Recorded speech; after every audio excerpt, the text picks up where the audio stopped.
ओम गम गणपतये नमः। ओम श्री सरस्वत्यै नमः। ओम श्री सद्गुरु परमात्मने नमः। श्री योग वशिष्ठ महारामायण निर्वाण प्रकरण 74वां सर्ग। इस सर्ग का विषय है कि जो लोग उस ब्रह्मा के अंगभूत हैं, जो उसके पृथक पृथक अवयव हैं तथा जिस तरह ये सब इसके अंदर स्थित हैं, इनका वर्णन इस सर्ग के अंतर्गत किया जाएगा। यानी ब्रह्मा जी के संकल्प में सारी सृष्टि निवास करती है, तो वह सारी सृष्टि ब्रह्मा जी के अंगभूत हुए तो कौन कौन से अंग किस किस रूप में उस सृष्टि में निवास करते हैं, उनका वर्णन इस सर्ग के अंतर्गत किया जाएगा। महाराज वशिष्ठ जी ने कहा, हे श्री रामचंद्र जी, उस शिला के उदर में देखे गए ब्रह्म कल्प रूप आत्मक उस विराट के संकल्प में जो ब्रह्मांड आत्मक शरीर स्थित है, उसकी विचित्र आचारों से चित्त को हर लेने वाली जो यह जन्म कर्म अवयव आदि की व्यवस्था है, उसे आप सुनिए। कहने का तात्पर्य है कि जो प्रसंग चल रहा है उसमें शिला के अंदर एक पूरी सृष्टि थी जिसमें उनके ब्रह्मा भी निवास करते थे। तो उस शिला के उदर में जो वशिष्ठ जी ने वो सृष्टि देखी थी, जो कि ब्रह्मा की कल्पना के रूप ही थी, उसी ब्रह्मा को विराट शब्द से भी कहा जाता है कि विराट के संकल्प में स्थित थी, और वही ब्रह्मांडात्मक उनका शरीर है। और उसमें अनेक प्रकार के विचित्र आचार दिखाई दे रहे थे। यानी कहीं देवता आदि थे तो सात्विक कर्म कर रहे थे, और कहीं असुर थे तो तामसिक कर्म कर रहे थे, मनुष्य आदि थे तो राजसिक। तो ये विचित्र आचारों से युक्त जो चीति ने उस जगत को धारण कर रखा था, वह चित्त को हर लेने वाली थी। यानी देखने पर बिल्कुल सत्य सी लगती है। वहाँ पे जो जन्म है, कर्म है, अवयव आदि हैं, उनकी जैसी व्यवस्था वहाँ पर है। हे राम जी, वहाँ आप सुनिए। आदि अंत और मध्य से रहित जो परम चिदाकाश है, वही विराट आत्मा का प्रथम कल्पना रहित शरीर है, तथा उसका कल्पित यह जगत रूप शरीर तो अत्यंत ही लघु है। यानी जो हमारा वास्तविक मैं है, उसी को चिदाकाश बोलते हैं। वह आदि मध्य और अंत से रहित है। और तो हमारा पहला शरीर क्या हुआ? जो चिदाकाश तत्व, वही हमारा पहला शरीर, यानी हमारा होनापना है। शरीर का मतलब होनापना से यहाँ अर्थ लिया जाता है। तो जो हमारा वास्तविक शरीर है या कल्पना रहित शरीर है, उसी को चिदाकाश बोलते हैं। और जो काल्पनिक शरीर है, उसी को जगत बोलते हैं। क्योंकि यहाँ विराट की बात चल रही, इसलिए शरीर व्यष्टि की दृष्टि से ना होकर के समष्टि की दृष्टि से बोला जा रहा है। तो समष्टि की दृष्टि में जो शरीर है, उसी को क्या बोलते हैं? जगत, संपूर्ण जगत या पूरा ब्रह्मांड। तो अगर कल्पना संयुक्त हूँ मैं, तो पूरा ब्रह्मांड मेरा शरीर है, और कल्पना रहित हूँ मैं, तो कल्पना से रहित चिदाकाश तत्व तो मेरा स्वरूप है। ये आपकी दृष्टि होनी चाहिए। चूंकि ब्रह्मा अपने संकल्पित ब्रह्मांड शरीर से बाहर संकल्पित होकर, यानी संकल्प शून्य साक्षी चिदाकाश मात्र होकर संकल्पनात्मक अपने अंड को चारों तरफ से देखता है, वास्तव में तो वह ब्रह्मांड भी प्रकाश में चिदाकाश रूप ही है।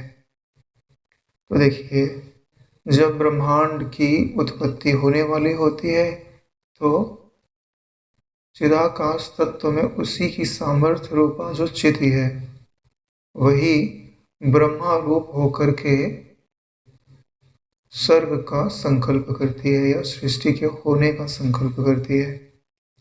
तो उसी में एक सुवर्ण में अंड प्रकट हो जाता है, यानी अंडा। ब्रह्म के साथ अंड सब जुड़ा हुआ ना, इसलिए तो ब्रह्मांड बोलते हैं। तो वह अंड प्रकट हो जाता है। तो जैसे ही अंड प्रकट हुआ तो द्वैत हो गया ना, तो उसको देखने वाला भी कोई होगा, लेकिन जो देख रहा है वो शुद्ध साक्षी है, उसमें अविद्या ने प्रवेश नहीं किया है। वह अपने को आकार संयुक्त नहीं देखता, अपने को चिदाकाश रूप ही जानता है, लेकिन अब उसको दिखाई क्या देने लग गया?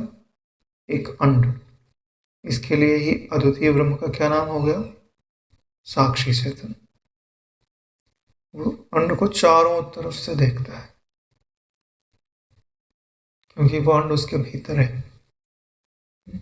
जैसे अभी चावल का एक दाना आप अपने मुंह में रख लो, तो आप उस चावल के दाने को अपनी चेतना के द्वारा कैसे देखते हो?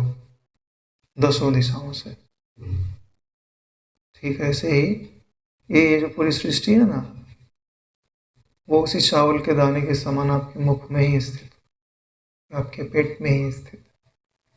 उसके चारों तरफ आप ही आप हो, आपके सिवाय दूसरा नहीं। यह जो दृष्टि है यही चित्त को मुक्त करने वाली दृष्टि है, क्योंकि चित्त का मुक्त होता है जब वह जान लेता है कि सब ब्रह्म है। यानी भेद आपकी दृष्टि से निकल जाए, चित्त से निकल जाए, तो चित्त मुक्त हो जाता है। और वास्तव में तो यह जिस ब्रह्मांड को देख रहा है वो तो पहले था नहीं। तो विचार करने पर क्या प्राप्त होता है? साक्षी चेतन ही साक्षी चेतन है, उसमें केवल उसकी दृष्टि के विलास से यह सुवर्ण में ब्रह्मांड प्रतीत भर हो रहा है।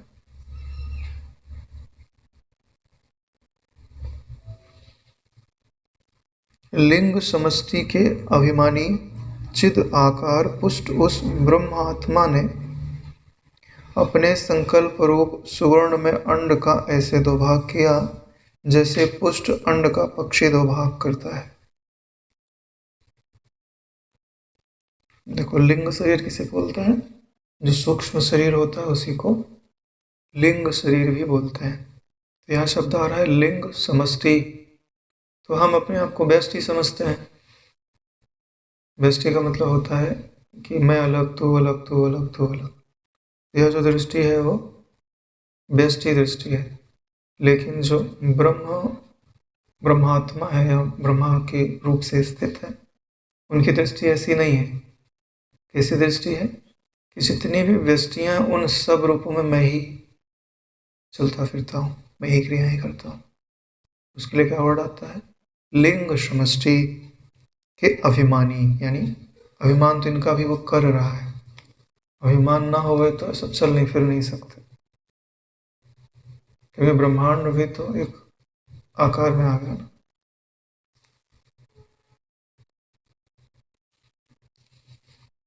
का जो अभिमानी वो चिद आकार यानी ज्ञान का ही आकार है, ऐसा जो वह परिपुष्ट ब्रह्म आत्मा है, वो अपने संकल्प रूप सुवर्ण में अंड का दो भाग कर देता है। यानी संकल्प कर दिया और दो भाग हो गए। क्योंकि जो अंडा होता है वो साइंस में पढ़ाया जाता है कि कोशिकाएं कैसे डिवाइड होती हैं। पहले एक कोशिका होती है, फिर उसी के अंदर कोशिकाएं बढ़ती जाएंगी, 2 से 4, 4 से 8, ऐसे बढ़ती जाएंगी, और फिर वो अंडा विकास को प्राप्त होता जाएगा। फिर धीरे धीरे उसमें अंग बन जाएंगे। कुछ कोशिकाएं मिलकर कुछ अंग बना लेंगे, कुछ कुछ बना लेंगे, फिर धीरे धीरे सारा अंग रूप आदि प्रकट हो जाएगा। पहले तो निराकार ही था, साकार होगा। ठीक यही घटना इसमें घटेगी, पहले उसके दो भाग कर देंगे। उस अणु के ऊपर के एक भाग को उसने ऊर्ध्वगत आकाश समझ लिया। ये जो ऊपर का भाग था उसे आकाश समझ लिया तथा नीचे का भाग जो स्थित था उसे भूलोक मान लिया। यानी ऊपर का जो भाग है वो आकाश और नीचे का जो भाग है पृथ्वी आदि लोक के रूप में कल्पित हुआ। यद्यपि उस विराट पुरुष ने उन दोनों में आकाश और भूलोक आदि की कल्पना की, लेकिन फिर भी अपने से अतिरिक्त ना उसने आकाश की कल्पना की, ना इस भूलोक की कल्पना की।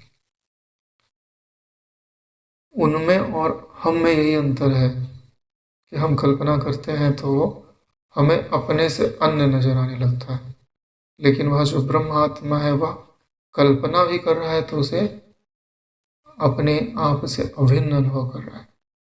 ये बड़ी विलक्षण अवस्था है। इसलिए बोल रहे हैं कि जो ऊपर का भाग था जिसे आकाश और नीचे का भाग जिसे भूलोक बोलते हैं, वह कल्पना में आने पर भी कल्पना रूप नहीं था, आत्म रूप था। यानी है तो कल्पना, लेकिन उसे अपने से अभिन्न समझ रहा। यानी अपने से अतिरिक्त न आकाश की सत्ता है न भूलोक की सत्ता। ब्रह्मांड के सबसे ऊपर का जो हिस्सा है, जैसे अंडे को खड़ा कर दिया जाए तो सबसे ऊपर का जो हिस्सा है वह उस विराट पुरुष का सिर कहलाता है, तथा नीचे का जो हिस्सा है वह उसका पैर कहा जाता है। और इन दोनों के बीच का जो अंतरिक्ष आकाश है जिसमें ग्रह नक्षत्र आदि घूमते हैं, उसे विराट पुरुष का नितंब कहा जाता है। ये बातें आपको क्यों बताई जा रही हैं? क्योंकि जब आप विश्व विराट की भावना करोगे तो ये काम आता है। आपको ऐसा चिंतन करना चाहिए कि ऐसा जो विश्व विराट है या ब्रह्म विराट है वह मैं हूं, और मेरा ही जो सिर है वो उस ब्रह्मांड का उच्चतम आकाश तत्व है, और मेरा पैर जो है पृथ्वी लोक पाताल आदि। ये बातें तो हमने बहुत पहले चर्चा की हुई है, क्योंकि इसका वर्णन और भी पहले आया हुआ है, तो इसका अभ्यास भी तो किया हुआ है। क्योंकि ऐसा अभ्यास नहीं करोगे तो देह से जो जुड़ाव है वो छूटता नहीं है। जो निर्विषय तत्व है उसको विषय कर पाना इतना आसान नहीं होता है। जो बुद्धि सूक्ष्म है तब तो हो जाता है थोड़ा बहुत, लेकिन जब आप आकृतियों से खेलने लगते हो तो उस पर फिर दृष्टि टिकाना कठिन हो जाता है। इसके लिए आकृतियों को आकृतियों से ही निकाला जाता है।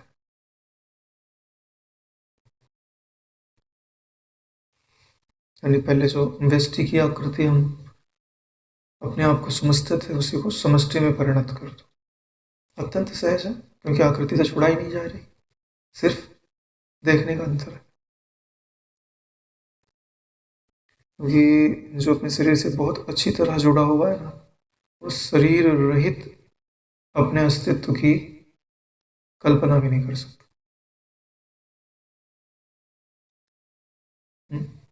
करके देखो, मजा आ जाएगा। शरीर नहीं है फिर भी मैं हूं, तो पहला प्रश्न होगा शरीर नहीं है फिर भी मैं हूं, तो फिर वहां मेरा रूप क्या है?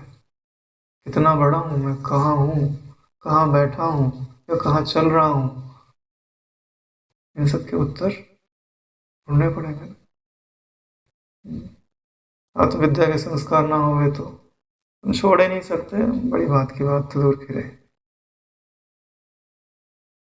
क्योंकि इसको छोड़ वही सकता है जिसने साक्षित्व का घनघोर अभ्यास किया हुआ।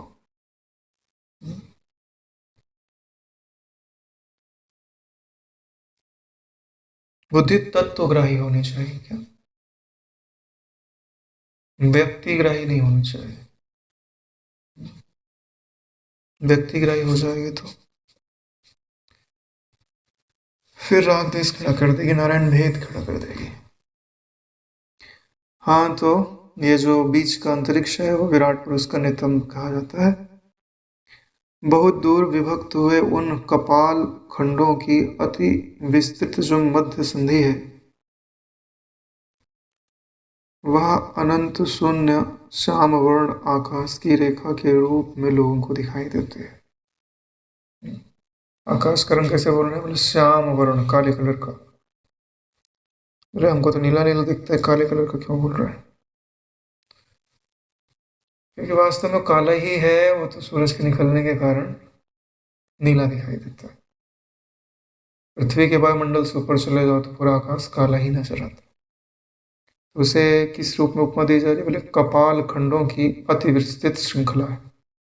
कपाल खंड यानी यही जो अपनी स्पाइनल कॉर्ड है, यही वो जो लंबा लंबा आकाश पूरे में व्यापा हुआ है वही उनकी मेरु रज्जु यानी कपाल खंड है। अंतरिक्ष उस विराट पुरुष का विशाल तालु है। जो मुख में तालु होती है वही जो अंतरिक्ष है वही उसका विशाल तालु है, तारागण रुधिर के बिंदु हैं, और उसके देह में सुर असुर नर आदि बुद्धि तथा प्राण की वृत्तियों के भेद हैं। से प्राण की वृत्तियां यानी मन की वृत्तियों के भेद हैं। ये जो सुर है असुर है मनुष्य आदि हैं, उनमें जो बुद्धि आदि है और प्राण यानी मन आदि है, उनकी जो वृत्तियां अलग अलग होती हैं वही इनके रूप में दिखाई देती है।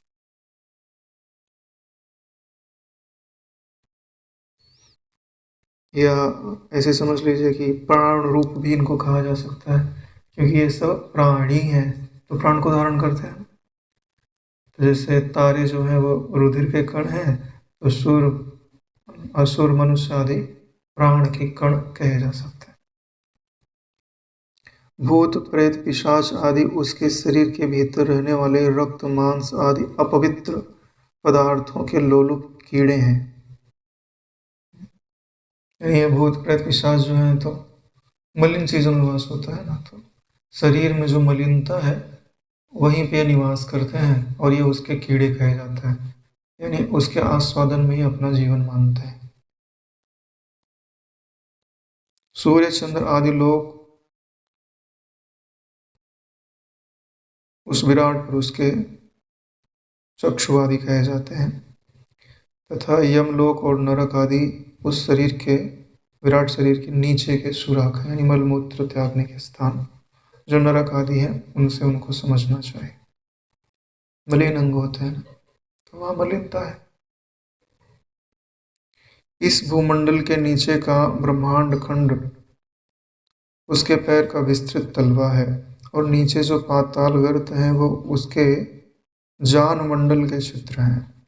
जान मंडल के छिद्र यानी हाँ, जंघा के जो रोम कूप होते हैं वो जो छिद्र हैं उन्हें पाताल के गर्त से समझना चाहिए, क्योंकि गर्त यानी होता है गड्ढा, तो पाताल में गड्ढे गड्ढा है। हाँ, तुमको उसी से समझना चाहिए। जलों से चलायमान सुराखों से पूर्ण अनेक छिद्रों वाली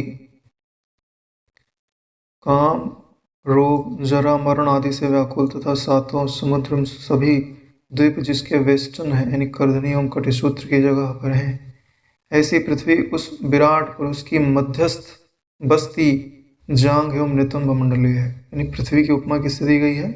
जांग से, बस्ती से, नितंब मंडली से उनकी उपमा दी गई है। और जो सातों द्वीप हैं, सातों समुद्र हैं, वो वेस्टर्न यानी जैसे कोई कपड़ा लपेट दिया जाता है, हम तौलिया जैसे लपेट लेते हैं उसको वेस्टर्न, या करधनी या कटिसूत्र जैसे अपन बांध लेते हैं, वैसे ही विराट पुरुष के सातों समुद्र कटिसूत्र के जैसे हैं। और शरीर आदि में जो अनेक छिद्र होते हैं वो जलों से चलायमान सुराखों से पूर्ण है। जैसे ये छिद्रों से पसीना आदि निकलता है, तो ऐसे ही वहाँ पर भी समझना चाहिए कि जो बारिश आदि होती है वो उस तरह उनका अर्थ लेना चाहिए। जलों से गुड़गुड़ शब्द करने वाली नदियाँ उसकी नाड़ियाँ हैं। जैसे हमारे अंदर नशे होती हैं वैसे उनमें नदियाँ होती हैं। नदियों का जल उसके शरीर का रस यानी खून है। हेमाद्रि कड़िका सहित जम्बू द्वीप उसका हृदय कमल है। जम्बू द्वीप है, भारत खंड है, तो ये जो भारतवर्ष है जिस द्वीप में आता है वही विराट पुरुष का हृदय कहा जाता है। जो शून्य दिशाएं हैं उसके कुक्षी भाग यानी हाँ कांक है। सभी पर्वत उसके यकृत प्लीहा आदि हैं, और मेघ समूह उसके कोमल चिकने पटाकार चर्बी के समूह यानी त्वचा है। जो मेघ समूह है वो त्वचा माने जाता है, क्योंकि ऐसा माना जाता है कि ये पूरा पृथ्वी मंडल है ना, इसको घेर के रखता है ना बादल, इसीलिए।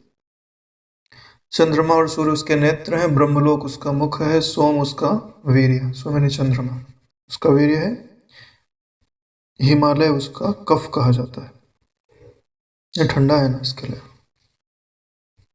अग्निलोक तथा पृथ्वी के अंदर की अग्नि इसका अति दुःशय पित्त है। यानी जैसे पृथ्वी के अंदर और अग्निलोक में अग्नि विद्यमान रहती है, तो पित्त यानी गर्मी। तो यही विश्व जो विराट ब्रह्मा है उनका पित्त कहा जाता है। वात स्कंधों में प्रसिद्ध जो आवह, नीवह, प्रवह आदि महावात हैं, वह इसके हृदय में स्थित प्राण और अपान है। यानी जो वात स्कंध हमने पहले पढ़ा था कि सारे ग्रह नक्षत्र आदि उसी प्राण के द्वारा अपनी अपनी जगह पर स्थित है और गतिमान है। तो ये जो आवह है, नीवह है, प्रवह है, जो वात स्कंध है उन्हें प्राण अपान आदि से समझना चाहिए। कल्प वृक्षों के वन, पाताल आदि में प्रसिद्ध सांपों के झुंड तथा वन एवं उपवन इस विराट पुरुष के अनंत रोम है। तो जितने प्रसिद्ध सांप हैं और जितने जंगल है, वैसे भी सांप जंगल में ही रहते हैं। उसे क्या समझना चाहिए? आप उस विराट पुरुष के रोमकूप है। ब्रह्मांड के खंड का संपूर्ण ऊर्ध्वभाग इसका विशाल मस्तक है और ब्रह्मांड के ऊर्ध्व प्रांत के छिद्र प्रसिद्ध दीप्त ज्योति ही इसकी प्रदीप्त शिखा खड़ी यानी चोटी है। यानी जो सबसे ऊपर प्रसिद्ध दीप्त ज्योति है, यानी वहां पर कोई दिव्य प्रकाश निकल रहा है, वही उसकी ज्योति कहा जाता है। क्योंकि समस्त समष्टि मन के आत्मा ये विधाता स्वयं मनरूप ही है। यानी जो समस्त सृष्टि दिखाई दे रही है तो यह समष्टि मन में स्थित है। तो इसकी आत्मा रूप कौन स्थित है? बोले वही विधाता। तो सृष्टि कैसी है? बोले मन रूप है। इसलिए इसकी सभी कल्पनाओं में किसी दूसरे मन का इन्हें उपयोग नहीं करना पड़ता। जैसे आप मनोराज्य करते हो तो आकृतियां तो दिखती हैं, लेकिन वो अपना मन ही उस आकृति के रूप में बदल गया, तो अब दूसरा मन नहीं है। जैसे दरवाजा सामने है तो अपन कुछ भी कल्पना करते रहते हैं, तो यहाँ तो ये अलग मन अलग, लेकिन मनोराज्य में ऐसा नहीं होता। जो वस्तु मन बन गया वो वही रहेगी। और ठीक ऐसे ही यह समष्टि मन को धारण करने वाले विधाता का स्वरूप होता है कि वहाँ एक ही मन उपलब्ध होता है, वो भी वस्तु के रूप में। अब उस वस्तु के को ग्रहण करने वाला, छोड़ने वाला उसका मन नहीं है, फिर वो व्यष्टि मन हो जाएगा, समष्टि मन नहीं रहेगा। समष्टि मन उस रूप में स्थित हो गया, तभी तो स्थिर दिखाई देता, नहीं तो बदल नहीं जाता। यही तो अंतर है उसमें।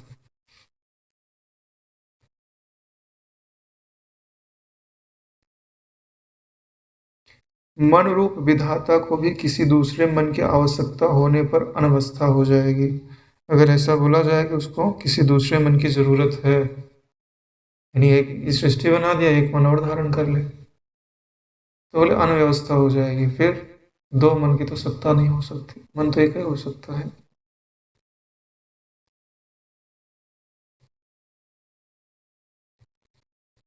जब यह निश्चित है कि एकमात्र आत्मा ही भोक्तृता को प्राप्त होता है, तब भला किसका कहाँ से कैसे संभव हो। यानी इन सब रूपों में एकमात्र अपना जो स्वरूप आत्मा है वही प्रतिबिंबित है, तो भला उसके सिवा और किसी दूसरे की उपस्थिति कैसे हो सकती है? निमन आदि की सिद्धि ही नहीं है। ये जो नाना प्रकार के आकार आपको दिखाई दे रहे हैं, उनके रूप में चिदाकाश ही स्थित।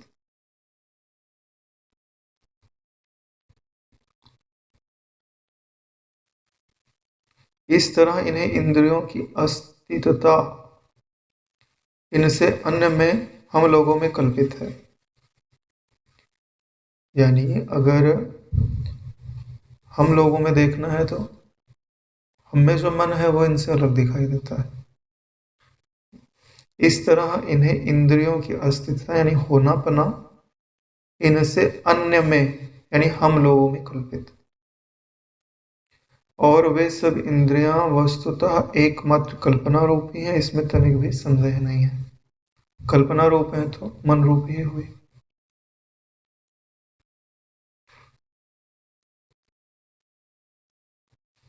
इंद्रियों की कल्पना में इंद्रियां ही निमित्त हैं, ऐसा तो कभी कह नहीं सकते, क्योंकि ऐसा मानने पर अनवस्था होने लगेगी, यह तात्पर्य है। जैसे कि यहाँ पहले दरवाजा है, फिर बोले हमने दरवाजे को देखा, फिर हमारे मन में दरवाजे की कल्पना उदित हुई। ठीक है, ऐसा तो बोला जा सकता है। लेकिन ब्रह्मा जी ने कहीं और सृष्टि देखी क्या? फिर जाकर के उन्होंने बोले कि हमने वहां देखा था, फिर उसके अनुसार चिंतन करने लग गए। ऐसा तो नहीं होता है। तो फिर अनवस्था हो जाएगी। अनवस्था का मतलब है कि उन्होंने वहां देखी तो उसने कहाँ देखा, फिर उसने कहाँ देखा, इसका कोई अंत नहीं है। इसके लिए बोला जा रहा है कि अनवस्था होने लगेगी। अवयव और अवयवी के सदृश एक शरीरधारी इंद्रिय और चित्त में तनिक भी भेद नहीं है, इन दोनों में एकता ही है। जैसे अवयव अवयवी से अलग नहीं होता, इंद्रियों और चित्त में तनिक भी भेद नहीं होता, उन दोनों में एकता ही है। क्यों एकता है? क्योंकि हमको लगता है इंद्रियां अलग है और मन अलग है। वास्तव में मन ही इंद्रियों के रूप में प्रकट होता है। अरे सपने में ऐसे ही तो होता है। ये जो तुमको पदार्थता दिखाई दे रही है ना, कि मेरा मन अलग कहीं भी अंदर में कुछ उछल कूद कर रहा है और ये जगह ठोस बना हुआ है, यह जो तुमको अनुभव में आता है, यही तुम्हारे फंसने का कारण है। अगर तुम्हें सब मनोरूप दिखाई देने लग जाए तो काम खत्म हो गया, तो जगने की बारी आ गई। संसार के जो कुछ कार्य हैं वे सब के सब एकमात्र उसी के कार्य हैं, यानी जो विराट आत्मा है उसी के कार्य हैं, यानी उसी के द्वारा बनाए गए हैं, या वही क्रिया कर रहा है। जैसे अभी योग वशिष्ठ कौन पढ़ रहा है और कौन सुन रहा है? वही कर रहा है।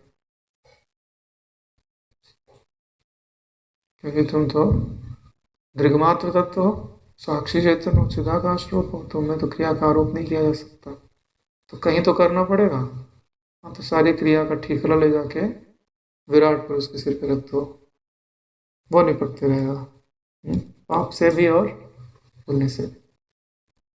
इसलिए तो बोलते हैं कि सब कुछ मुझे सौंप दो, मयि अर्पित मनोबुद्धि मामे विश्यति न संशयः।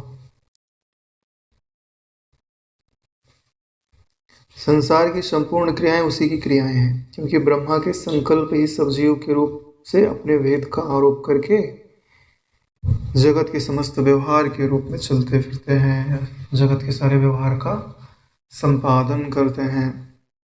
हाँ, तो ब्रह्मा के संकल्प में स्थित है तो सब कार्यों का कर्ता वही हो।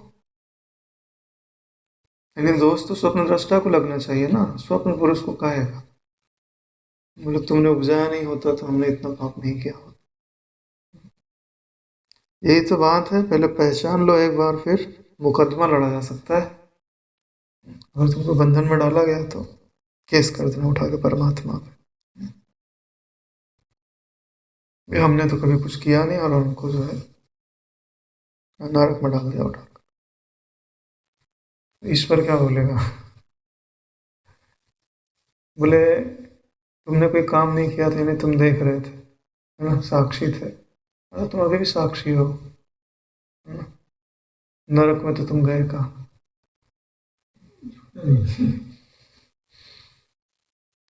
हालांकि तुम्हारी कल्पना का संवरण हो जाने पर नरक या स्वर्ग किसी की भी सिद्धि नहीं हो सकती। तो यही बात आपको सिखाई जाती है कि आप अपनी कल्पना को समेट लेना सीख लो। इसलिए तो मनोनाश वासना क्षय आदि सिखाया जाता है।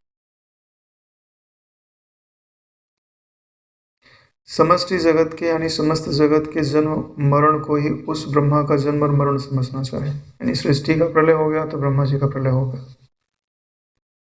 सृष्टि का जन्म हो गया तो ब्रह्मा जी का जन्म हो गया। हमारे जैसे व्यक्ति विशेष के जन्म मरण को उस ब्रह्मा का जन्म मरण नहीं जानना चाहिए। यानी हमारी तरह वो जन्मता और मरता नहीं है ना। हमको कैसा लगता है जन्मते समय किसी दूसरे को देखते हैं, भाई उसके माता पिता पहले है फिर बच्चा आया, है ना। यही तो क्रम होता है। सृष्टि में ऐसा थोड़ी ना होता है। वहाँ क्रम ब्रह्मा के साथ ब्रह्मा के पुत्र पौत्र सब आते हैं सृष्टि के रूप में, और जाते सब एक साथ ही जन्मते हैं, एक साथ ही मरते हैं, सपने की तरह। चलो आपको एक गुड़ बात बता देते हैं।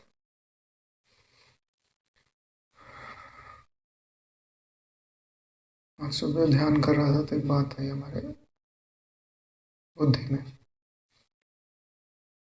कि जब हम सर्वात्म भाव करते हैं तो सोचते हैं कि जो मुझ में साक्षी चेतन है वही सब में है। ऐसे तो अभ्यास करता है मेरे अंदर जो परमात्मा तत्व है वही उनमें है, वही उनमें है। ठीक है, तो इसमें कभी दृष्टि स्थूल हो तो ठीक से पकड़ में नहीं आता है। तो बोले इसको अभ्यास करने के पहले एक और अभ्यास किया जा सकता है। बोले वो क्या अभ्यास है? बोले कि आप इस देह को मैं मानते हो? बोले हाँ। बोले इस देह की आकृति को याद कर लो। ठीक है, तो जब भी तुमको ये आकृति दिखेगी तुमको क्या लगेगा? ये मैं हूँ। यही तो भाव बचता है। अविद्या ने ये तुमको वरदान दे दिया है कि जैसे ही आकृति दिखेगी तुम क्या बोलोगे? ये मैं हूँ। ठीक है, तो जैसे अभी मैं यहाँ बैठा हूँ ना, तो नज़र नीचे करो और अपनी आकृति याद करो और बोलो कि आकाश में नहीं बैठे, मेरी ही आकृति बैठी हुई है और वो बोल रही है। एक आकृति मेरी वाली बोल रही है और एक आकृति मेरी बैठ के सुन रही है, और एक दूसरी आकृति मेरी ही, यानी अपनी मारो फोटोकॉपी ढेर सारी, और जितनी भी आकृतियां बाहर दिखाई दे रही सबके चेहरे पे पेस्ट कर दो। आजकल जो एआई नहीं चलता है उसमें दूसरे का चेहरे को उठा के दूसरे का चेहरा डाल देते हैं। इतना डीप डाल देते पता भी नहीं चलता है कि हाँ कौन व्यक्ति। एक काम करो, भेद की निवृत्ति करनी है तो अपने चेहरे को भली भांति याद करो, और जितने भी चेहरे दिखाई देते हैं, ठीक है, अगर तुम पुरुष हो तो सारे चेहरे पुरुष के बना डालो और अपनी ही एज वाले। यहाँ बुढ़ा उड्ढा कोई नहीं, स्त्री भी कोई नहीं, है ना। मैं ही हूँ, मेकअप अलग है, स्त्री का मेकअप हो सकता है, स्त्री शरीर ही नहीं है, एक ही शरीर, क्योंकि पुरुष का पुरुष के प्रति आकर्षण ही नहीं होता है। तो क्या होगा? जब तुमने सारी चीजों पर अपनी ही आकृति का अध्यारोप कर दिया तो सब राग द्वेष खत्म, अपने आप से कोई राग नहीं होता और अपने से कोई द्वेष नहीं होता। अभ्यास किया मैंने, मेरे को तो एक जादू की तरह काम करता है। हालांकि तुरंत काम नहीं करे ना, पहले जब व्यवहार करने के लिए जाओ तो जितने व्यक्तियों से व्यवहार हो रहा है पहले भावना कर लो कि वो व्यक्ति अब नहीं है, उसकी जगह पे मेरी ही आकृति है। ऐसे ही 2 4 10 दिन करोगे तो कितने लोगों से व्यवहार पड़ता है तुम्हारा? 50 लोगों से। सिद्ध हो जाएगी धारणा, फिर उनकी तरफ देखो ही नहीं, है ना। कुछ बोले तो मुस्कुराओ कि मेरी ही एक आकृति इस आकृति से कुछ बात कर रही है, और मैं ज्यों का त्यों कल्पना मात्र हो रहा है, ये इससे निपट रहा है, दोनों एक ही है। ब्रह्मा जी ने वो वशिष्ठ जी ने नहीं सृष्टियां देख रहे थे, तो एक सृष्टि कैसी थी? अरे बोले वहां व्यष्टि अहंकार ही नहीं था, समष्टि अहंकार था, और सारे प्राणी एक जैसे। तो समझ लो इस हम उस सृष्टि में प्रवेश कर गए, सृष्टि खत्म हो गई। मजा आ जाएगा एकदम जबरदस्त वाला। ठीक है, मुझे तो अच्छा लगा तो अभ्यास किया। अपना अपना जो रूप है वो याद करना पड़ता है, थोड़ा कठिन है क्योंकि आप अपने आप को देखते नहीं हो। तो इसके लिए मोबाइल का भी उपयोग कर सकते हैं, तो मिरर दर्पण का भी उपयोग कर सकते हैं, अच्छे से देख लो अपने आप को पहले एक बार। लेकिन अच्छा काम करता है क्योंकि प्रकृति ने ये चीज़ हमको पहले से दी हुई है। क्योंकि हमें किसी पे गुस्सा क्यों है? क्योंकि हमको लगता है कि मैं नहीं हूँ। अगर तुम्हें हो गए तो विचार करके तुमने जान तो ही लिया है कि सब मैं हूँ, शुद्ध करना होगा तो कर ही ले जाओगे। ठीक है, अब बात रही अनुभव में आने की, तो अनुभव के लिए युक्ति काम करती है। युक्ति सत्य नहीं होती है, ठीक है। युक्ति तो सत्य को पहुंचाने के लिए एक माध्यम होती है। पहले मैंने सोचा कि इसको मैं शुरुआत में बता दूंगा, फिर सोचा नहीं, शुरुआत में नहीं बताऊंगा, क्योंकि लोग, है ना, यहाँ पे रहते नहीं है ना, लेट में होते हैं, तो छूट जाएगी बात।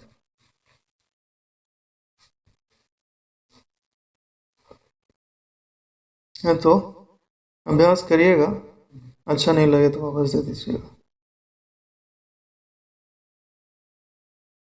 हालांकि ईश्वर बहुत दयालु है, अगर हम उसके सन्मुख होते हैं तो कुछ ना कुछ अवश्य प्राप्त होता है। जगत में समष्टि रूप वही है, यानी विराट पुरुष, और हम लोगों का जो संकल्प है तद्रूप भी वही है, यानी जो हम लोग संकल्प कर रहे हैं ना, उन सारे रूपों में वही विश्व विराट ही दिखाई दे रहा है। चाहे जिसको भी याद करो वो वही है, क्योंकि जो भी आप याद कर रहे हो है क्या, चिद आकार ही तो है। अभी तुमने पढ़ा ना कि वो विराट पुरुष चिद आकार है।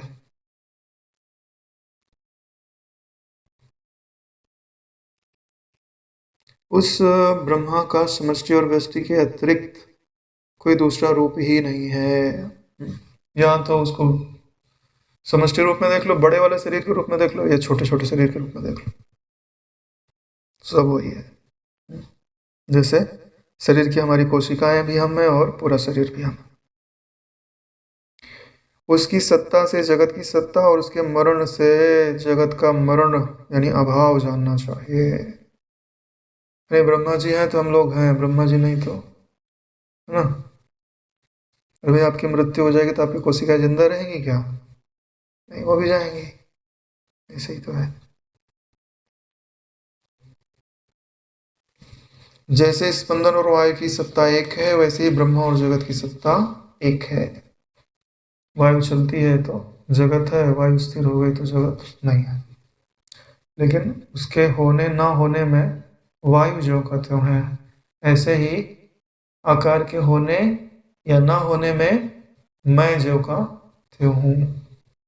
मैं उस अपने अपरिछिन्न तत्व को, अबाधित तत्व को प्रणाम करता हूँ।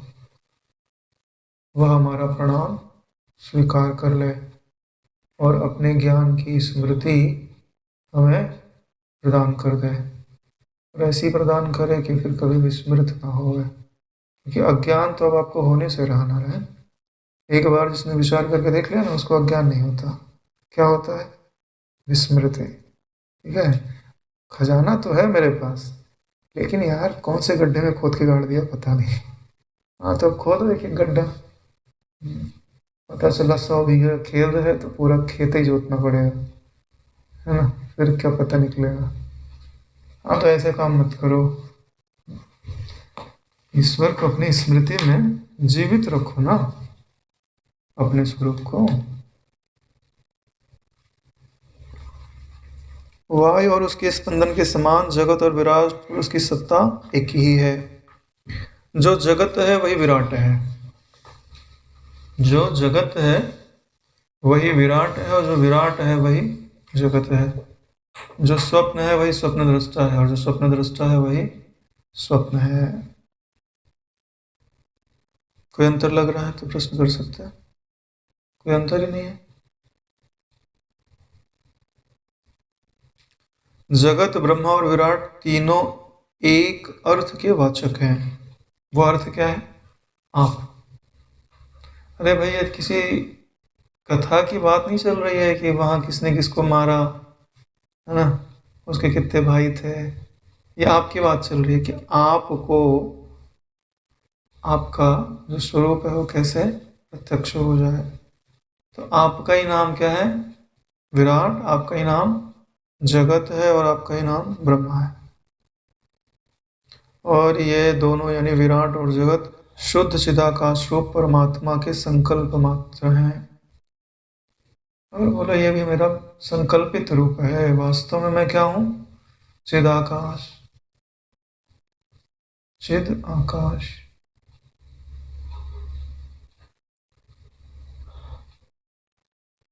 जिसमें मन रूपी उपाधि के कारण जगत भासता है, या जगत मन रूपी चश्मे के कारण जगत भासता है। चश्मा उतार दो, झंझट खत्म हो जाए।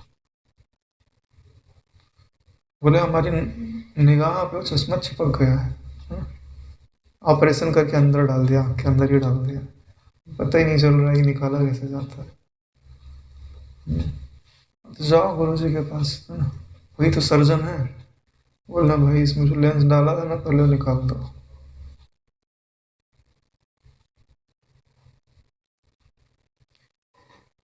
हरे हरे हरे। श्री रामचंद्र जी ने कहा, भगवान संकल्प से चिदाकाश रूप वह विराट ही साकारता को प्राप्त हुआ, यह तो मैंने स्वीकार कर लिया। इतनी बात समझ में आ गई कि वह जो चिदाकाश रूप विराट है, उसने अपने संकल्प से ही आकार को धारण कर लिया है। किंतु कृपा कर यह कहिए कि वह ब्रह्मा अपने शरीर के भीतर रहते कैसे हैं?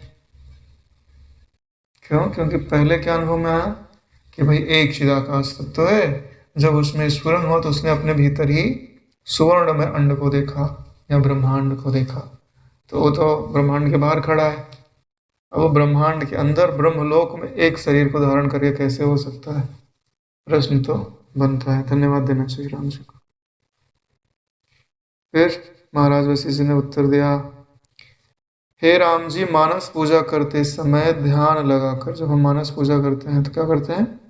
ध्यान लगाकर कल्पित रत्न मंडप के भीतर स्थित देव में, यानी किसी देवता की कर रहे हैं तो रत्नों का मंडप बना हुआ, उसमें देवता बैठा हुआ है, और फिर हम वहाँ पहुँच गए उसकी पूजा करने के लिए। तो देवता को छत्र चामर व्यंजन तांबूल दर्पण आदि से उनकी परिचर्या कर रहे हैं। तो अपने को उस देवता के समीप में स्थित जैसे आप अनुभव करते हैं, क्योंकि बैठे तो यहाँ हैं, तो वहाँ तो तुम्हारी भावना ही गई, कल्पना ही तो गई। वैसे ही संकल्प स्वरूप पितामह भी अपने शरीर के भीतर स्थित रहते हैं, यानी है तो चिदाकाश रूप, लेकिन उस ब्रह्मांड के अंदर जो उनका रूप है वह उनका मनोकल्पित रूप है, जैसे दूसरों के रूप है। यानी यहाँ पर राम जी के चित्त में यह तो था कि भाई दूसरे प्राणी तो ठीक है, लेकिन ब्रह्मा जी भी कैसे बन गए अंदर जाकर? जबकि ब्रह्मा जी और दूसरे प्राणी एक जैसे ही बने हैं, कोई अंतर नहीं है।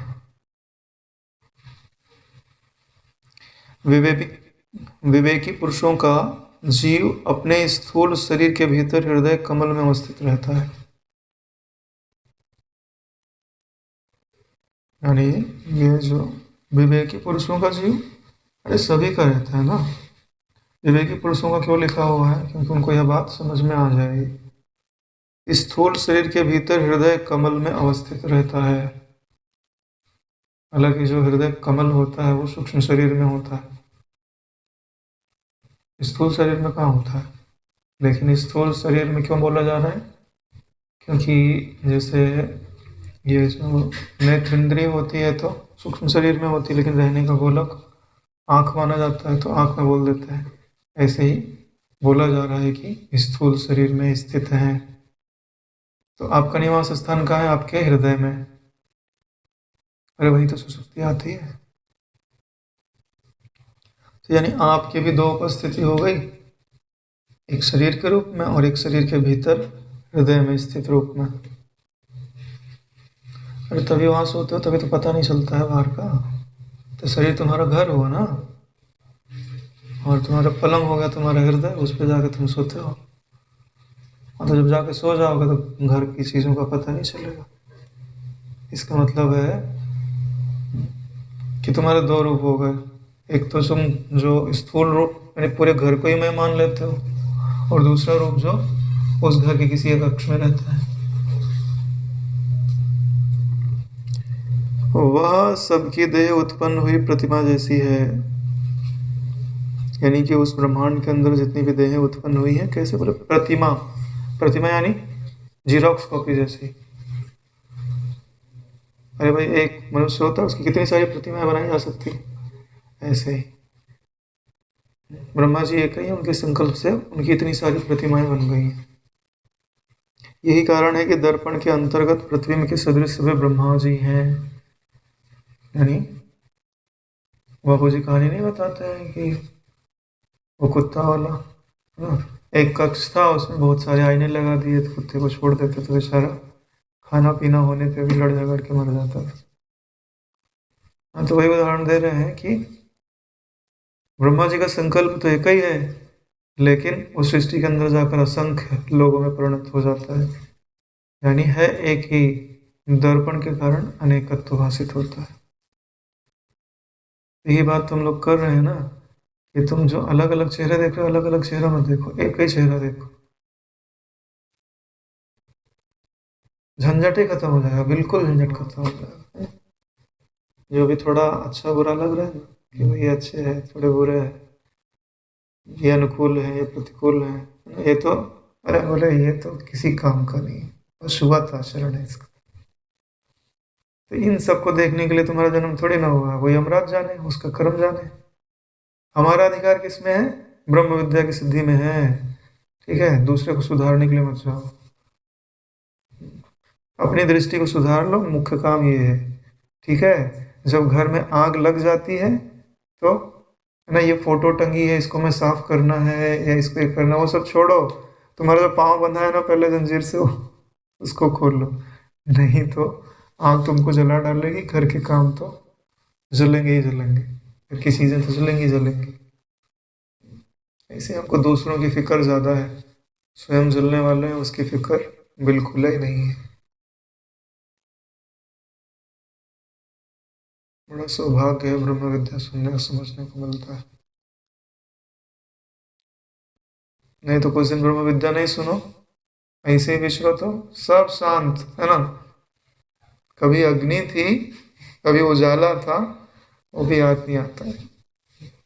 बोले जो संसार के लोग हैं वैसे ही हैं, अपन ज़्यादा कुछ अंतर नहीं है। क्यों? क्योंकि ब्रह्म विद्या में तो दृष्टि का ही तो परिवर्तन करना था। अरे भूत प्रेत जन्नात सिद्ध किए होते तो सब जगह काम आता, लेकिन जो ब्रह्म दृष्टि है, अगर उसमें दृष्टि तुमने नहीं बनाई ना तो ब्रह्म किसी काम का नहीं। जैसे टॉर्च कोई सिद्ध काम थोड़ी ना करती है, वो प्रकाश करती है, तो उसमें सेल होना चाहिए, बल्ब जलने वाला होना चाहिए, फ्यूज नहीं होना चाहिए, तब तो प्रकाश देगा। अगर उसमें सेल ही नहीं है तो किसी काम की नहीं है, सब कुछ होते हुए भी काम की नहीं है। ऐसे ही ब्रह्म जब तक दृष्टि पे आरूढ़ नहीं होता तब तक किसी काम का नहीं है। हालांकि टार्च है तो कभी कभी हो जाएगा, कभी डाल दोगे याद करके, इतनी संभावना तो है कि आज हम सत्संग सुन रहे हैं, बीज पड़ गए, कभी ना कभी पनपेगा, कभी ना कभी वृक्ष बनेगा। तो कभी ना कभी ऐसा करने से काम थोड़ी चलता है। अभी तो भूखे प्यासे हो, अभी तो अंधेरे में हो, इसके लिए नारायण विचार करके स्वरूप का निश्चय कर लेना चाहिए।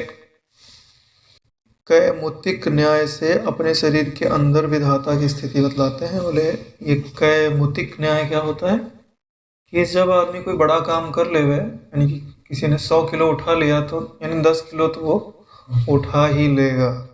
ठीक है, इसी को कैमुतिक न्याय बोलते हैं कि जो बड़ा कार्य कठिन कार्य करने में सक्षम होता है वो छोटे कार्य तो अवश्य ही कर लेता है। तो इतना बड़ा ब्रह्मांड है, उसमें असंख्य लोगों को उसने बना के रख दिया है, तो स्वयं का एक शरीर बना के उसके भीतर रहने में कठिनाई ही क्या है। जबकि आप भी स्थूल शरीर के भीतर अपनी स्थिति भली भांति कर सकते हैं, तब भला सर्वसमर्थ संकल्पात्मा ब्रह्मदेव अपनी स्थिति क्यों नहीं कर सकते हैं? है ना? जब आप अपने शरीर के भीतर स्थित हो सकते हैं तो वो अपने शरीर के भीतर स्थित क्यों नहीं हो सकते हैं? हालांकि हम अविद्या के कारण स्थित हैं, लेकिन वो जानते हुए भी स्थित है, क्योंकि उन्हें स्पष्ट पता है कि इसके भीतर मैं स्थित नहीं हूँ, ये सब मेरे भीतर स्थित है। तो वो तो व्यवहार आदि के कारण उनका एक रूप वहां दिखाई देते रहता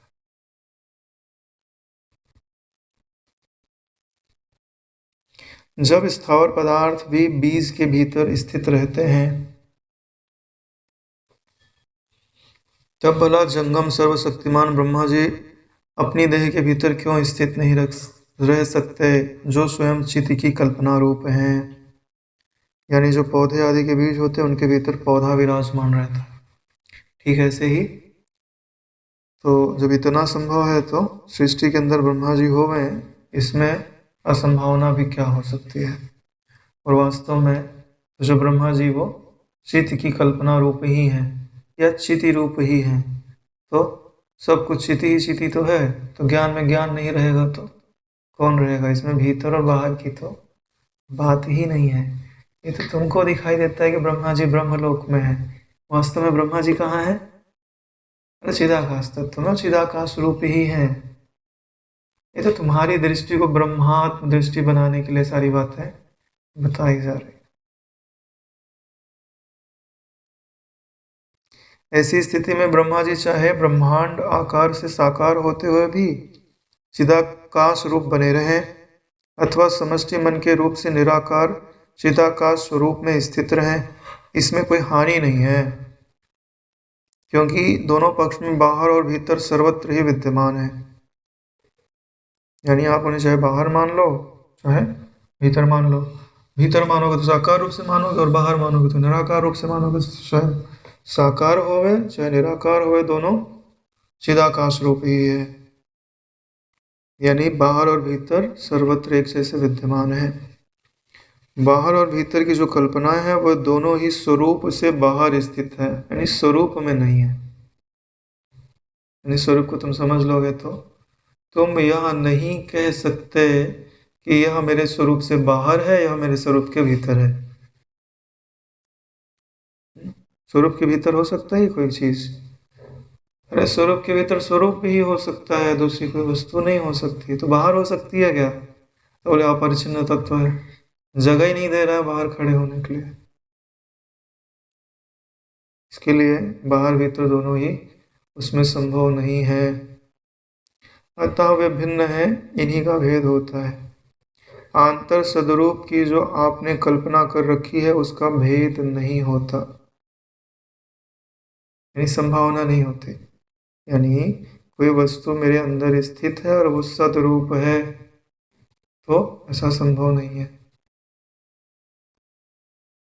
वो मैं ही हूं ऐसा तो संभव हो सकता है, क्योंकि सद और सद दो नहीं हो सकता। वही विराट पुरुष बाहर ब्रह्मांड रूप से स्थित है और भीतर अहम तुम इत्यादि व्यष्टि एवं समष्टि भूत भौतिक में है। यानी विराट पुरुष बाहर देखो तो ब्रह्मांड के रूप से स्थित है, और अपने भीतर देखो तो जो अहम मैं आप बोलते हो या तुम बोलते हो, यानी जो भौतिक रूप है उनके रूप में भी वही स्थित है। वह अपने स्वरूप में तो आत्माराम होकर भी काष्ठवत मौनी और पत्थर के समान जड़ होकर भी वस्तुतः चिदेक रस रूप होने के कारण जड़ रूप से स्थित नहीं है। यानी कि है तो वो आत्मा में आराम प्राप्त करने वाला, लेकिन दिखाई कैसे देता है? बोले कि काष्ठवत मौन को धारण किया हुआ है, और है चिद एक रस से पूर्ण और दिखाई जड़ सा देता है। तो ऐसा दिखने पर भी आप उसे जड़ रूप नहीं मान सकते। जो चिदाकाश तत्व है कैसा लगता है? कभी बात करता है आपसे? कभी बात नहीं करता, फिर भी चेतन है।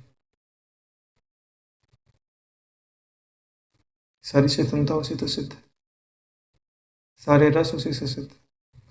प्रत्यक्ष कोई रस दिखाई नहीं देता, लेकिन सारे रसों की सिद्धि उसी से है। प्रत्यक्ष रूप से चेतन दिखाई नहीं देता, अरे लगता है काष्ठवत मौन है, ये कभी कुछ बोलता ही नहीं। मैं कितने ही सिर पटक लो नहीं बोलता, है ना?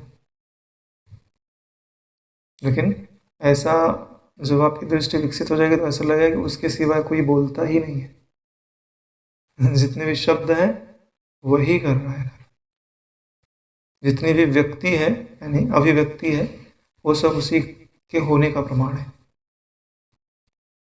चाहे सुख की अभिव्यक्ति हो चाहे दुख की अभिव्यक्ति हो, बता रहा है ना कि ज्ञान सत्ता है, तभी तो दुख हो रहा है, तभी तो सुख हो रहा है। बड़ी बात क्या है कि हम उसे पहचान लें। यानी आप अगर अपने प्रियतम को पहचान रहे हो तो आप बार बार उसको पुकार रहे हो, ठीक है? अब वो चाहे पशु की आवाज़ में बोले तो भी पहचान लो, चाहे चिड़िया की आवाज़ में। भाई ऐसा गेम हो, मान लो कि भाई हम ऐसे आवाज़ नहीं देंगे, हम तो बना बना के आवाज़ बताएंगे, तुम अगर पहचान लोगे तो ठीक है। तो तुमको पहचानते आना चाहिए कि सारी आवाज़ें उसी की आवाज़ है, चाहे पक्षी की आवाज़ में बोले, चाहे पशु की आवाज़ में बोले, चाहे ब्रह्मवेत्ता की आवाज़ में बोले, क्योंकि सारी वाणी का उद्गम स्रोत ब्रह्म है। इसलिए क्या बोलते हैं, शब्द ब्रह्म होता है। हे श्री रामचंद्र जी, न केवल विराट पुरुष किंतु सभी तत्वज्ञानी पुरुष लता तृण काष्ठ पुरुष या प्रतिमा के समान पहले रत्न आदि से बद्ध हो पुनः मुक्त होने पर भी कुपित नहीं होते, बल्कि चुपचाप स्थित रहते हैं। यानी जितने तत्वज्ञानी महापुरुष होते हैं वो विराट पुरुष की तरह ही रत्न आदि से आबद्ध हो पुनः मुक्त होने पर, यानी उन्हें बंधन में डाल दिया जाए और फिर मुक्त होकर दिया जाए तो कुपित नहीं होते, क्योंकि उन्हें पता क्या है, अरे नारायण मुझे आप बंधन में डाल ही नहीं सकते। जल के प्रवाह के सदृश अवरुद्ध और छिन्न भिन्न अंग होने पर भी अपनी प्राक्तन शांत स्थिति को नहीं छोड़ते। जैसे वो किसी क्रिया में लगे हुए हों तो जैसे जल को बांध देता है, ऐसे ही आकर के कोई उनकी क्रिया को रोक देवे, उनका अपमान कर देवे, या युद्ध आदि हो रहा हो, उनके अंग छिन्न भिन्न हो जाए, हो सकता है। तो ऐसी जो विषम परिस्थितियां हैं तो बोलते हैं कि जो उनकी प्राक्तन शांत स्थिति है उसको छोड़ते नहीं है, यानी व्याकुल नहीं होते, प्राक्तन शांत स्थिति को बनाए रखते हैं। यही तत्वज्ञानी की पहचान होती है। अब आप कुछ नहीं सुनाते, कोई व्यक्ति कबीर जी दासी से मिलने के लिए गया तो बोले कि वो तो कोई व्यक्ति गुजर गया है, वहाँ गए हो गए। बोले बहुत ज़रूरी काम। बोले चले जाओ उधर ही। बोले पहचानूंगा कैसे? बोले जिसके चेहरे पर एक जैसी शांति निवास करती हो गए तो वही कबीरदास जी है। तो ये बताता है ना कि वास्तव में आपके अंग तो हर समय छिन्न भिन्न ही हो रहे हैं, है ना। अनुकूल हो गए तो एक हाथ की जगह पे 10 हाथ आपके प्रकट हो गए आपके मन में, ठीक है। और प्रतिकूल हो गया तो ऐसे लगा कि आपके अंग किसी ने काट डाले हैं। आपकी बात कट गई तो आपके अंग कट गए, आपकी बात किसी ने मान ली, उसके अनुसार काम होने लग गया तो आपके सहस्त्रबाहु हो गया आप, ऐसा लगने लगा बहुत बल हो गया मुझ में। तो ये चीज़ें तो हमेशा चल ही रही हैं। तो इसमें क्या समझना है, जो हमारी प्राक्तन शांति है, प्राक्तन शांति यानी पुरानी वाली शांति, या ब्रह्म विद्या के विचार से जन्य जो समान शांति है, उस शांति का आपको त्याग नहीं करना चाहिए, क्योंकि वही आपका स्वरूप है। वृत्तियों में परिवर्तन तो होगा ही होगा, इसे स्वीकार कर लो कि मन में सदैव एक जैसी शांति या आनंद नहीं रहेगा। जैसे स्वीकार कर लोगे वैसे दुख होना बंद हो जाएगा। क्योंकि तुम्हें पता है ना कि हमारा घर जो रोड के किनारे है, तो हाँ भाई गाड़ी तो आएगी जाएगी। अरे जिसका घर जो है रेलवे लाइन के नज़दीक होता है, उनके घर पे अगर कोई नया नया जावे ना तो उसको नींद नहीं आएगी। 1 घंटे में 2 घंटे में तो ट्रेन इतनी जोर से आवाज़ करके आती है, और वहीं जिसका घर है वो आराम से सो जाते हैं, यानी उनकी प्राक्तन जो शांति है वो बनी रहती है। इसके लिए क्या जरूरी है, अभ्यास। उन्हें पता है ना कितने बजे आएगी, थोड़ी सी आवाज़ करेगी फिर चली जाएगी। और कलयुग में तो विक्षेपों की अधिकता है ना, इसके लिए पुरुषार्थ की भी अधिकता होनी चाहिए।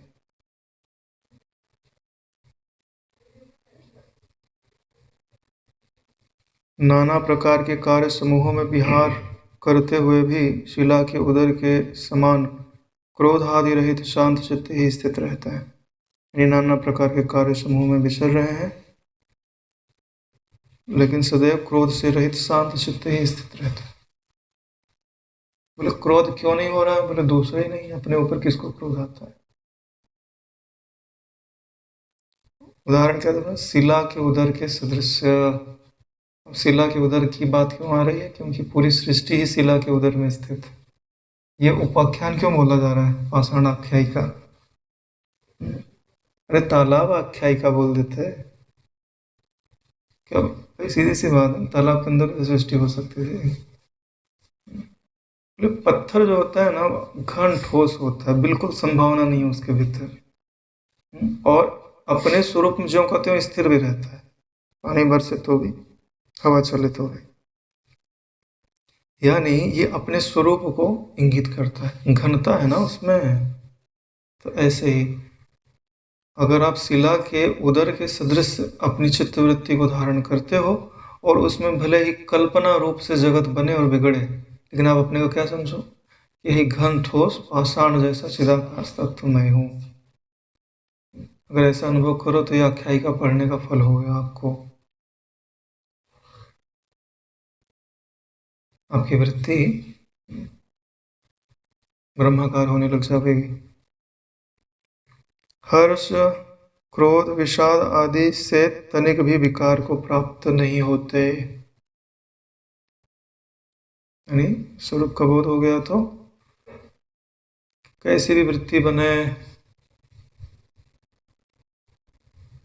वह आकाश को कुछ लाभ या हानि पहुंचा नहीं सकते, है ना? कितनी बार कितने प्रलयकारी युद्ध हुए होंगे, है ना? कितने लोग मृत्यु को प्राप्त हुए होंगे, लेकिन उसका जो आकाश है जहाँ लड़ाई हुई थी उसको कुछ फर्क पड़ता है? कुछ फर्क नहीं पड़ता। आपको कितने सपने आए होंगे और उन सपनों में क्या क्या हुआ होगा, लेकिन उससे चित्ताकाश का क्या बिगड़ा? कुछ नहीं बिगड़ा। तो इसे विचार करके समझ लेना चाहिए कि हमारा स्वरूप वही है। और थोड़ा धैर्य होना चाहिए, है ना? ब्रह्म विद्या अगर आप चाहते हो कि हजम हो जाए तो बिना धैर्य के नहीं हो सकते। और थोड़ा शरीर आदि को भी एकाग्र रखने का प्रयास करना चाहिए, क्योंकि विक्षेप का अगर आप विनाश नहीं करोगे तो जिस शांति की आप अपेक्षा करते हैं वो प्रकट नहीं होगी। थोड़ी मोड़ी आएगी फिर चली जाएगी, फिर बोलोगे कि ब्रह्म विद्या से कुछ हल नहीं हो रहा है। क्योंकि आपके मन की पहली मांग क्या है? शांति रहनी चाहिए, प्रसन्नता रहनी चाहिए। इसके लिए शरीर एकाग्र होना चाहिए, प्राण जो है वो गहरे चलने चाहिए, मन के अंदर गंभीरता होनी चाहिए, बुद्धि के अंदर सूक्ष्मता होनी चाहिए, है ना? और दृष्टि में ब्रह्म आरूढ़ होना चाहिए। हो गया और कितना काम। इसके लिए थोड़ा आसन वगैरह करना चाहिए,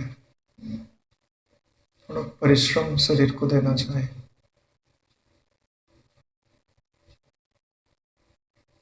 यहीं पर 74वां सर्ग समाप्त होता है। ओम सहनावतु सहनौ भुनक्तु सह वीर्यं करवावहै तेजस्विनावधीतमस्तु मा विद्विषावहै।